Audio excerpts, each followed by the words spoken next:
It's not often that you run into a perfect crystallization of exactly what makes you love the movies. This one dance sequence, Naatu Naatu, embodies everything I want from a movie in 5 minutes. I know very little about Indian cinema, and absolutely nothing about Tollywood beyond this film, except that Telugu films are wildly popular domestically and are challenging Bollywood's dominance for Indian cinema. But that's about the extent of my knowledge. I do know what gets me pumped up in a musical number, however, and that I've watched Nacho Nacho, or Naatu Naatu in the original Telugu, dozens of times. I forced family and friends to watch it. I've waited impatiently for it to get Best Song at the Oscars, where they frequently screw things up, but this year they got it right. If this song hadn't won, I'd have run out for a picket sign and driven to Hollywood to protest.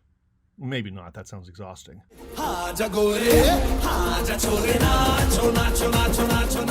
In the midst of one of the gaudiest, craziest action moves I've ever seen, they embedded the best dance sequence of the decade. Not because of the moves, which are fun, although often enhanced with editing speeds, but because of what the characters do in it. I love a good bromance, and RRR, for all its other merits, a massive assault on an enemy fortress using wildlife, guys throwing motorcycles into armories, improbable piggyback escapes from high-security prisons. That's all delightful, but the immediate camaraderie of the two leads is just adorable, and it's never better represented than in Naatu Naatu, the dance number which got this movie its Oscar.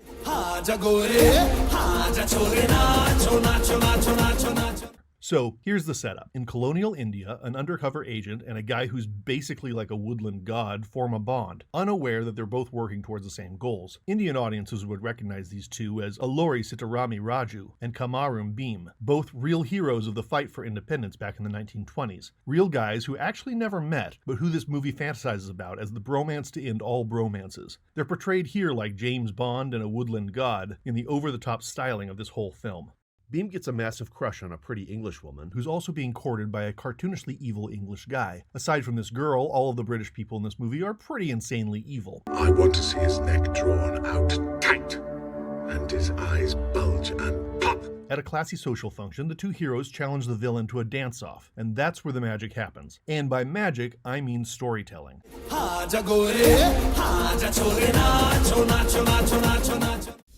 salsa, not flamenco, my brother.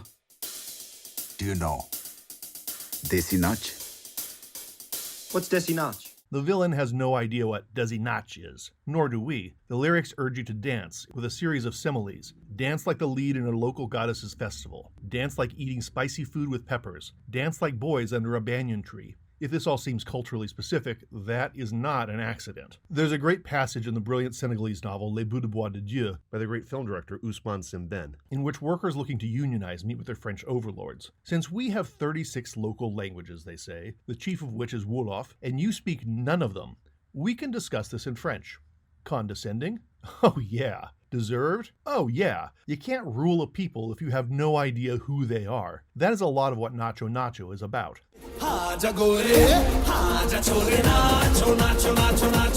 The pair launch into the energetic, sun-drenched dance routine. The dance gets more and more frenzied as it goes along until the villain is offended by some pelvic thrusts and orders them to desist. Disgusting. This is filthy.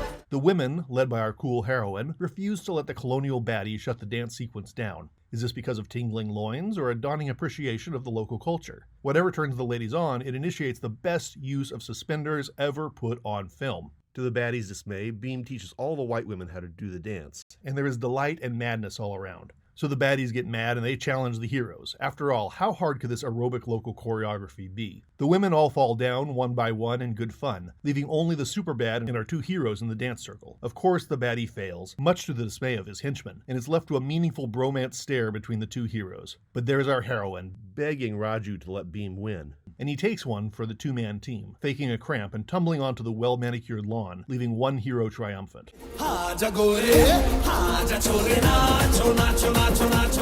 You could do a great dance number that's strictly exciting choreography and athleticism. Dirty Dancing, Footloose, goodness knows the Nicholas Brothers in Stormy Weather with Cab Calloway. We've all got our favorites, feel free to list yours in the comments if that's your thing. But Naatu Naatu is in a different category, one where the story gets advanced by the routine. And that is my sweet spot. Not just Gene Kelly is happy so he dances, but storytelling and character building. I mean, I've talked about the Astaire and Rogers movies ad nauseum, and this is one of the reasons I love those so much. Probably my favorite song and dance numbers of all time are Isn't It a Lovely Day to Be Caught in the Rain from Top Hat, and They All Laughed from Shall We Dance. The reason these blow me away is that you can see Fred and Ginger's relationship changing and growing through the number. And while Raju and Beam have instant chemistry from the moment they rescue a child on a bridge at the beginning, this scene develops the plot in several ways. For one, it's a display of the love between these two men, with Raju sacrificing his pride to make his buddy look good in front of his crush, and the Englishwoman displaying her naked desire for Beam. Secondly, the scene amps up the personal beef between the heroes and the English baddie. It's not just the cultural strain between colonizer and colonized. Now they're seducing the women, and in particular the villain's fiancée. The women are a whole story unto themselves. They buck their own men and insist on more Naatu Naatu.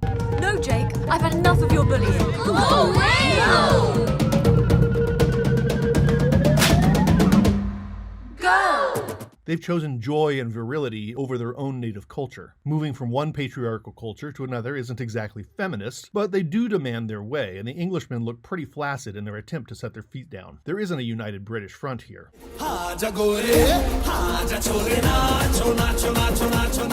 RRR is overwhelmingly an anti-colonialist movie celebrating the heroes of Indian independence. The Brits are cartoonishly evil, with the exception of our heroine, and it's not a film you'd go to for a nuanced take on Indian history. It is tremendous fun, and in addition to 3+ hours of delirious action scenes, it's got the best dance sequence of the past 10 years.